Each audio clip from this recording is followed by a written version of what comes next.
예, 반갑습니다. 위정현 교수입니다.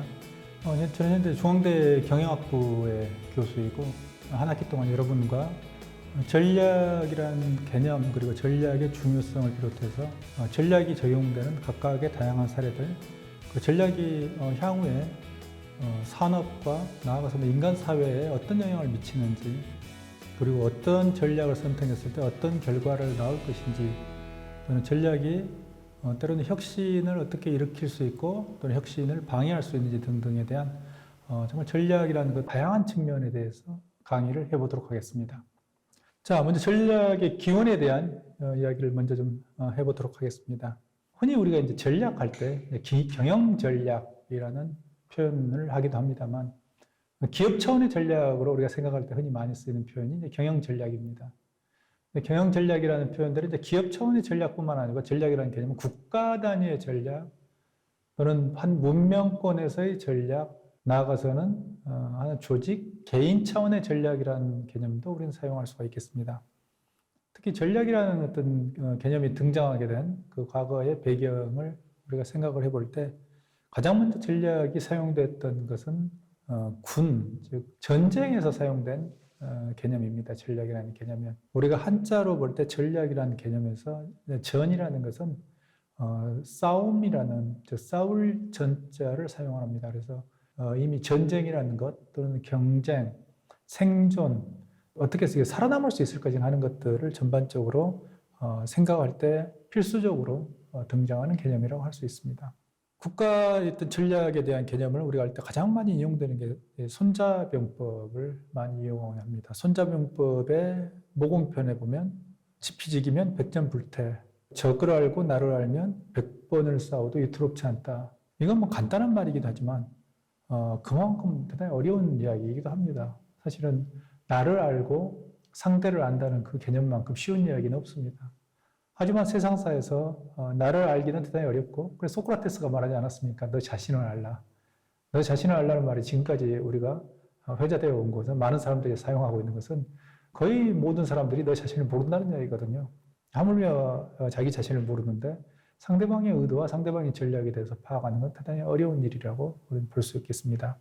뿐만 아니라 손자병법에 나오는 이제 36개의 전략이 있습니다만, 지금도 이제 36가지의 전략을 보면 여전히 이제 우리가 이제 기업 경영에서 사용할 수 있을 정도로 탁월하다 또는 재미있다라고 이야기할 수 있겠습니다. 자, 구체적인 내용을 우리가 들여다보면서 하나씩 좀 이야기를 해보도록 하겠습니다. 한산대첩의 이순신 장군이 사용을 했던 하깃진의 전법입니다.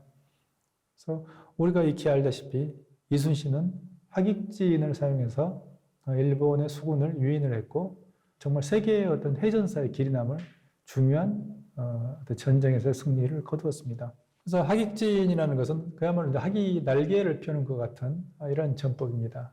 중간에 학의 머리가 있고, 그리고 양 날개에 학이 날개를 펴고 있기 때문에 적이 아군을 향해서 공격해 올 때는 항상 지휘부가 있는 머리 쪽을 겨냥을 하게 됩니다. 그래서 학의 머리를 겨냥하고 공격을 이제 왜군의 함선이 집중되어 오는 거죠. 그래서 그걸 이제 양 날개에서, 물론 양 날개는 이순신 같은 경우에 한산도에서 많은 수많은 섬들이 있었기 때문에 섬들의 뒤에 숨어 있었습니다. 매복해 있는 상태에서 머리만 노출을 시켜놨던 거고요. 그래서 머리만 노출이 된 상태에서 적의 수군이 머리를 겨냥하고 들어왔기 때문에 머리를 겨냥하고 들어오는 그 순간을 노려서 포위를 하게 되는 거죠. 양 날개가 포위를 해서 결국에는 적을 섬멸하게 되는 이런 전법을 이야기합니다. 이게 너무나 훌륭하게 작동을 했던 겁니다. 포위망에 걸려들어서 사면에서 공격을 받게 되면 이미 전쟁은 끝난 거하고 다름이 없습니다. 그런 점에서 하깃진이라는 어떤 뛰어난 그리고 지형지물을 잘 활용해서 적을 끌어들이고 적을 포위해서 섬멸했던 그런 정말 이순신의 뛰어난 어떤 전략적인 능력을 우리는 볼 수가 있겠습니다. 반대로 이제 일본의 수군의 입장에서 보면 뼈아픈 정말 패배를 당한 것이죠.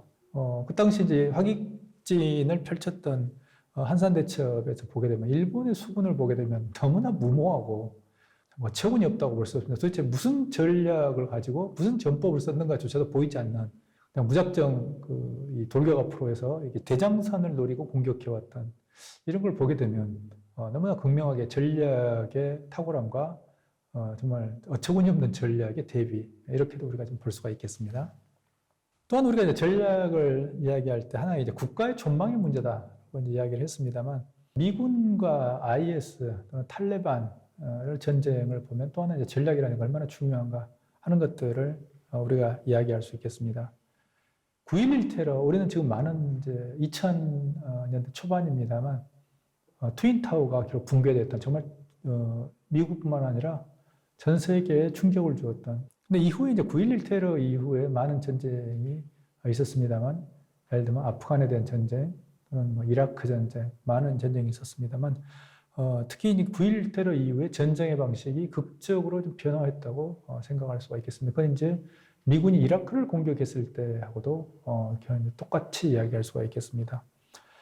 과거에는 특히 이제 미군과 IS 또는 탈레반 등과의 전쟁을 보게 되면 과거에는 정규군 대 정규군, 그러니까 군대와 군대가 전쟁을 했던 방식이라고 우리는 생각을 할 수가 있겠습니다. 그래서 예를 들면 미군이 뭐 베트남전에 참전했을 때 베트남과의 싸움, 나치 히틀러와 독일군과 예를 들면 영국과 프랑스 또는 미군의 싸움, 그리고 2차 대전 때 역시 이제 일본군과 미군의 전쟁, 이런 것들을 보게 되면 정규군 대 정규군, 국가와 국가의 전쟁이라고 이제 생각할 수 있겠습니다.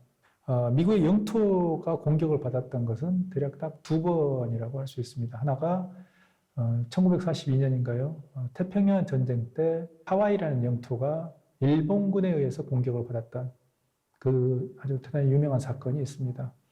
겉으로는 이제 일본군의 대승이라고 이제 보여집니다만 또 이면을 들어가서 이 전쟁사를 돌이켜보면 일본군이 얼마나 멍청했었던가 하는 것들을 우리 또 많은 사례들에서 이야기를 할 수 있습니다만 어쨌든 그런 걸 떠나서 미국인에게 정말 큰 충격을 주었던 그런 사건이었습니다. 두 번째가 9.11 테러입니다.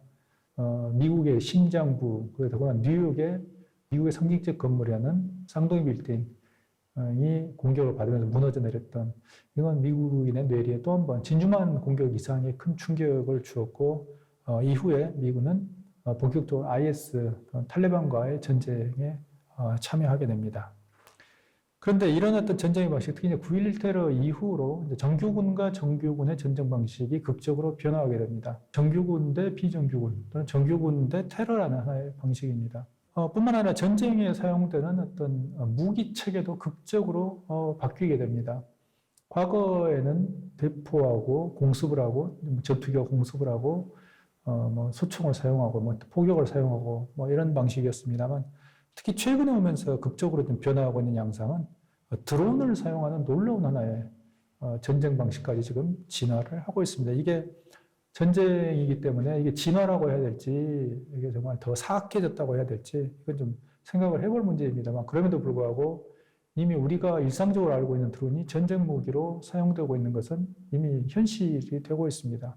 조금 더 지나면 아마 로봇이 인간을 대신해서 전쟁을 하는 그런 시대가 우리가 이제 흔히 SF 영화에서 보았고 애니메이션에서 보았던 상황입니다만 유명한 공각기동대 이런 우리가 애니메이션을 떠올립니다만 또는 뭐 터미네이터 이런 걸 떠올립니다만 이게 이미 현실이 되고 미래의 일이 아닌 바로 얼마 조만간 벌어질 수 있는 그런 상황이 지금 되어버렸는데 가장 먼저 이제 드론이 이미 전쟁의 무기로 사용이 됐습니다. 그 전쟁 드론이 얼마만큼 파괴적인가를 보여줬던 게 미군이 미국이 암살했던 이란 혁명수비대 사령관 솔레이마니입니다만 혁명수비대 사령관인 솔레이마니를 드론으로 암살했던 상황입니다.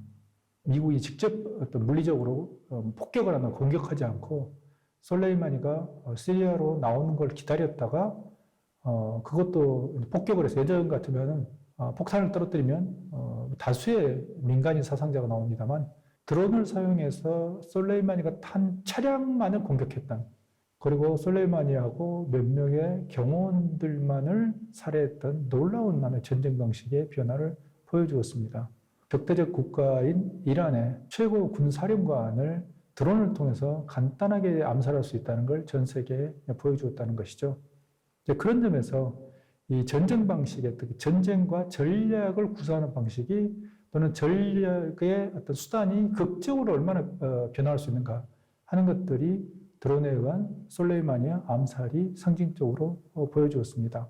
전략에서 전쟁 방식의 변화는 미군의 이라크 침략에서도 이거 보여준 바 있습니다. 특히 이제 베트남전 같은 경우 그랬습니다만 지상군이 주력이 되고 공군이 공습을 하는 보조적으로 하는 이런 방식이었습니다만 이라크 전쟁에서는 폭격이 중심이 되고 또는 미사일을 사용하는 방식이 주력이 되고 육군은 청소하러 들어가는 즉 정지 작업을 하고 정리하러 들어가는 미군에 있어서도 공군과 육군, 공군과 해군의 역할이 완전히 뒤집어져 버리는 즉 정반대가 되어버린 거죠. 전략이라는 것들이 어떤 형태의 전략을 취하냐. 만약에 솔레이마니를 암살하는 방식에 있어서도 미국이 지상군을 그대로 사용하는 전략적 방식을 사용했다면 아마 이란과 전면전을 치러야만이 가능했던 이러한 상황을 드론이라는 방식이 즉 전략을 구사하는 방식을 통해서 변화를 통해서 간단하게 처리를 해버렸다는 걸 볼 때 정말 전략의 중요성을 다시 한번 우리는 생각할 수 있겠습니다.